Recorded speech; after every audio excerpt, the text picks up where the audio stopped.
చేస్తున్నామండి. ప్రతిదీ కూడా చాలా బాగున్నాయి ఈ చట్నీలన్నీ అని చెప్పేసి అన్నారండి. మాకు ఎన్ని రోజులు మేము తినాలో ఇవి, మేము కూరలు మానేసేసి రోజుకు 2-3 ఐటమ్స్ ఇవే వేసుకుని తినాలనుకుంటున్నాము. మేము పత్తం చేస్తున్నాం అన్నమాట. చూడండి, ప్రతి పెరుగన్నంలో ఇంత వేసుకుంటే చాలా బాగుంటుందండి. అలా ఎందుకు వేసుకుంటాం కానీ చక్కగా ఒక్కసారి చట్నీతోనే తినేలాగా చూడండి. ఒక్క ముద్ద, అది 2 ముద్దలు పచ్చడి వేసుకుని తిన్నాం అనుకోండి, నెయ్యి వేసుకుని ఫస్ట్, తర్వాత సూపర్గా మనం కూరలు వేసుకుని తినచ్చు. చూసారా ఎంత బాగున్నాయో, అసలు చాలా సూపర్గా ఉన్నాయండి.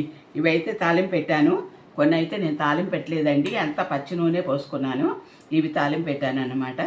వంకాయ పచ్చడిను, దొండకాయ పచ్చడి, తర్వాత నిమ్మకాయ, అది ఉసిరికాయ పచ్చడి. ఇవి పచ్చియేనండి ఉసిరికాయలు, నేను వేయించను, తర్వాత ఉడకబెట్టను, పచ్చికాయలతోనే పడతాను. మన మామిడికాయలు ఎలా పట్టుకుంటాం అలా. బొప్పాయిలు ఇలాంటివన్నీ పట్టానండి, అన్నీ పచ్చియే, ఒక్కటి కూడా నేను వేయించింది లేదన్నమాట. బెండకాయ, దొండకాయ అన్నీ, బొప్పాయి, తర్వాత కార్న్స్ తెలుసు కదా, కార్న్స్ మీకు, స్వీట్ కార్న్తో చేశానండి. అసలు సూపర్గా ఉందండి స్వీట్ కార్న్ పచ్చడి అయితే, అద్దరిపోయిందన్నారు అందరూ. ఇది నువ్వుల పచ్చడి అండి. నువ్వులు కొంచెం వేయించుకున్నాను, కొన్ని ఏమో పొడిపట్టాను, సగం ఏమో మామూలుగా వేసానండి. ఇదేమో మనకి పల్లీల పచ్చడి అన్నమాట.